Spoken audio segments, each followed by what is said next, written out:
1, 2, 3, come on!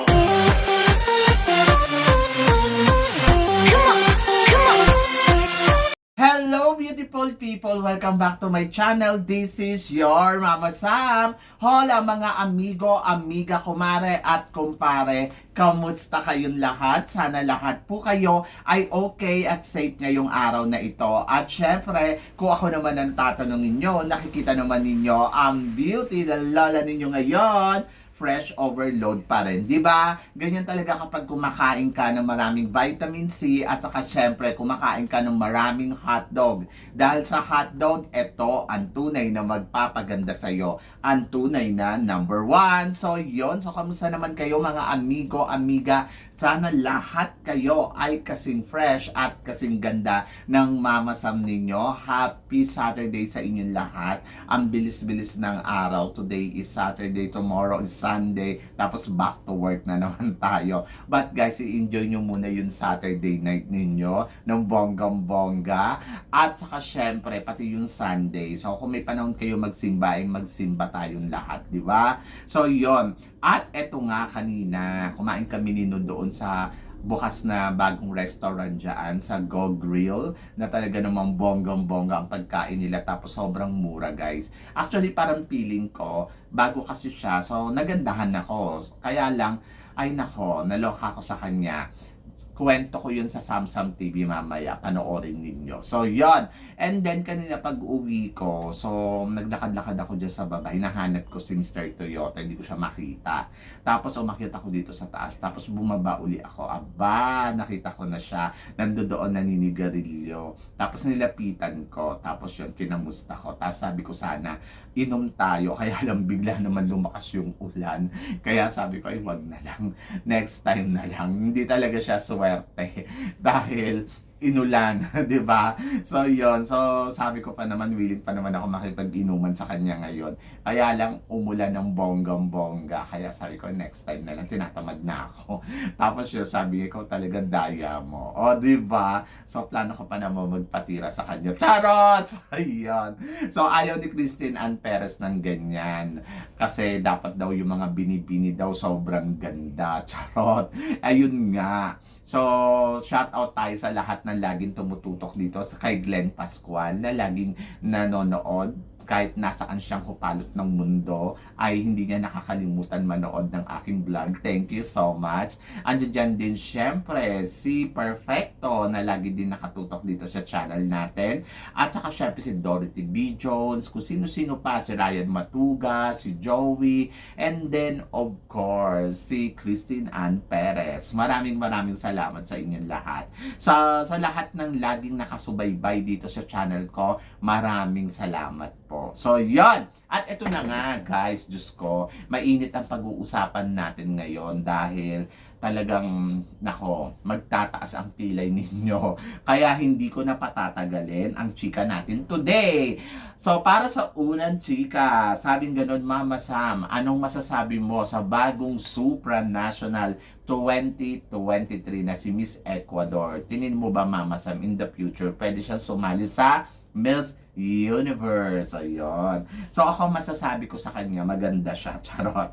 So yun, ang ganda niya na alam mo yun, na parang pang Miss Universe. In fairness, dito mo malalaman talaga na pang beauty queen ang isang kandidata. Ay kasi naman, sino ba naman aayaw sa ganda niya? Kung pwede siya sumali sa Miss Universe, kung matalino siya, pwede. Pero nakita natin kung paano to sumagot dito sa supranational. Hindi nga lahat ng beauty queen na nananalo ng title holder ay pwede silang mag-title, di ba?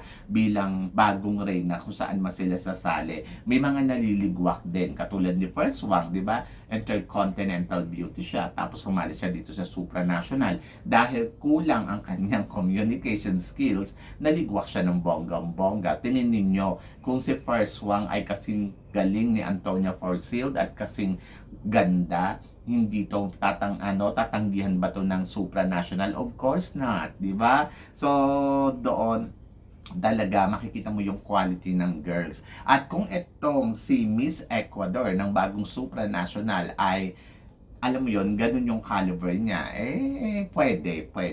Kasi naman, talagang masasabi ko naman, nagsisimula pa lang yung supranational, makikitaan mo na siya ng beauty queen material. Pero kung ako sa kanya, makontento na lang siya kung ano ang meron siya. Di ba? So, yon. Kasi alam mo na, kasi mahirap sumugal na hindi naman sigurado, lalo na kapag Miss Universe. Pwede naman silang sumali, pero depende, kayanin nila, di ba?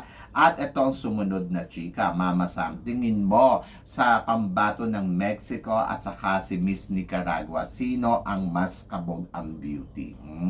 Ako para sa akin, mas kabog ang beauty ni Nicaragua more than kay Mexico.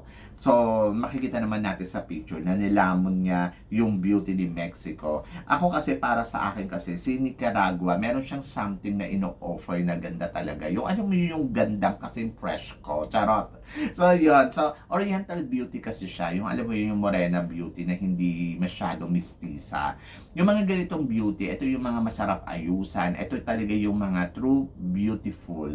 Yung pag lalong lumalabas yung ganda nila. So, si Nicaragua, kapag tumikit siya sa mga Latinas talaga na kapwa niya, iba yung beauty niya, mas lulutang. So, dito panalo si Nicaragua. And then, tingnan mo si Mexico, pag individually, sobrang ganda niya. Pero nung dinikitan siya ni Nicaragua, lost yung beauty niya, di ba? So, parang nakakain. So, yon. So, iba talaga. May extra mile kasi yung beauty ni Nicaragua. Kaya para sa akin, kaabang-abang talaga sa Miss Universe. Pero, silang dalawa naman ay masasabi ko naman na di kalibre kasi naman si Mexico galing sa Miss Earth to at nag-top 4 doon. And then, makuda talaga siya.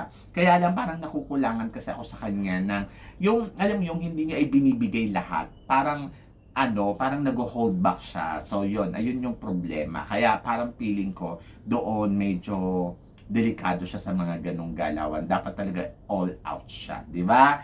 And then, para naman sa sumunod na chika, Mama Sam, tingin mo, mag-top 3 kaya sa Miss Universe, Puerto Rico, Thailand, at saka si Mexico. Si Mexico kasi, tulad nga na sinabi ko, iba yung ganda na meron siya. Individual talaga masasabi mo true beauty queen. And then si Thailand, of course, alam naman natin na mainit si Thailand ngayon, lalo na may nangyayaring issue ngayon dito sa Pilipinas regarding doon sa blockchain, di ba? And then I think shock to ni Thailand na mas umangat pa siya sa competition na to kasi sa Asia silang dalawa ni Miss Philippines talaga yung masasabi mo nako, silang dalawa yung nagkakabugan dito. But nakikita ko naman na na talagang yung beauty talaga ni Thailand ay pumapalo ngayon ng bonggang-bongga.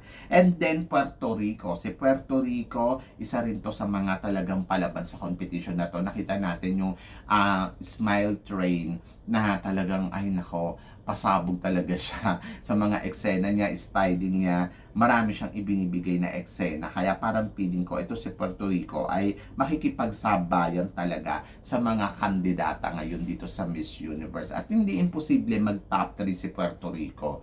Kasi nakikita ko naman magaling kumuda, caliber, total package. So silang tatlo, possible. Pero syempre marami din namang mga kandidatang magagaling. Hindi natin alam, mahalin mo si Philippines mag-last two standing sa competition na to. Who knows, di ba? And tignan natin kung ano yung ipapakita ni Puerto Rico, ni Mexico at saka ni Thailand sa competition. For sure, kakabog sila ng todo-todo. Di ba?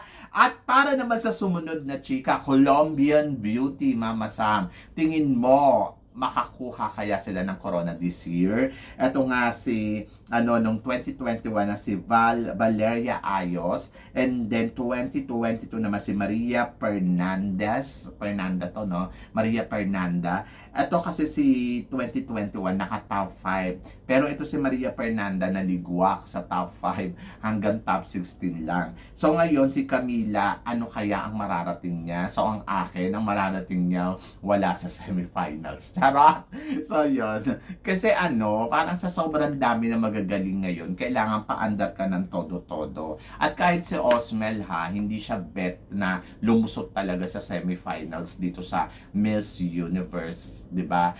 Ako naman para sa akin, sana makaariba ng todo-todo. Pili ko naman papasok kasi maganda yung istorya, maganda yung ino-offer kasi 'di ba, married woman with child, o 'di ba? Alam naman natin yung mga ganyang eksena ay pasok sa mga married woman with child. Oh, so, 'yun, ako para sa akin gusto ko 'yun kasi parang feeling ko kakabog yung mga ganitong istorya sa Miss Universe. Kaya lang kasi ang problema sa kanya, at the end of the story kasi, kailangan total package at kailangan ipakita mo talaga. So ako, performance level, marunong naman siya kasi panalo din ang pasarela nito. At sa Miss Colombia, talagang umingay ito si Colombia, di ba? Si Camila, parang bumanat talaga siya ng todo-todo. And then, pagdating doon sa styling niya, ayun, medyo parang delikado siya doon kasi parang iisa lang yung ino-offer niya sa totoo lang. So hindi ko nakikita na, alam mo yon, na marami pa siyang styling na ilalabas at doon siya madadali. So para sa akin, 50-50. 50-50 talaga si Miss Colombia this year dito sa competition ng Miss Universe. Siya yung nakikita ko na pwedeng makalusot, pwedeng hindi rin talaga. So yon. So ewan ko kasi kung titignan mo yung survey, di ba? Parang 2021 naka-top 5 sila, 2022 top 16 lang. And then ngayon, baka pwedeng wala, baka pwedeng nandyan. But let's see. Hindi naman lahat ng Colombian ay pumapasok sa Miss Universe. Katulad din ni Miss Philippines, di ba? Na dati, sunod-sunod yung pasok natin, tapos biglang naligwak tayo last year. So, pwedeng mangyari yun sa Colombia this year. Why not? Di ba? But wish all the best dito sa bago nilang kandidata na ilalaban nila sa Miss Universe kasi nakikitaan naman natin na potential din naman, di ba? At eto na ang sumunod na chika. Mama Sam, anong masasabi mo ngayon dito sa blockchain na nag-apilya ang Miss Universe organization na wala daw silang kinalaman or hindi daw sila involved sa mga pangyayari regarding dito sa blockchain, at tinatawag nga nila ito na scammer. At ito ang problema. Inimbitahan nila si Miss Philippines dito sa kanilang promotion ng blockchain. Tingin mo, Mama Sam, maka-apekto ba to kay Michelle D sa competition niya sa Miss Universe?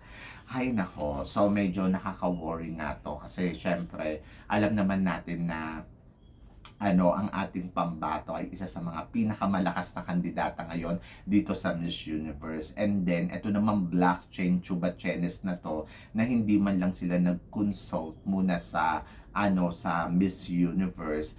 Ay nako, ang mali dyan kasi yung organization natin. Dapat kasi lahat ng pinupuntahan muna ni Michelle D, inaalam muna ng organization. Kumbaga parang chine-check sana muna nila. Kasi tulad niyan, maaaring maka-apekto to kay Michelle D sa competition niya sa Miss Universe. Kasi maaaring matira sila ng bonggang-bongga. Pero sinabi naman ng Miss Universe organization, walang kinalaman ang Miss Universe organization sa anumang activity neto at kung ano man mga eksena neto, at hindi nila ina-allowed ang kumbaga parang gamitin ang Miss Universe candidates para sa kanilang pa-promo, 'di ba? Sa mga pa-eksena nila. So medyo doon parang mali na pina-attend nila si Michelle D doon dyan sa event na yan. Kung ano man yan.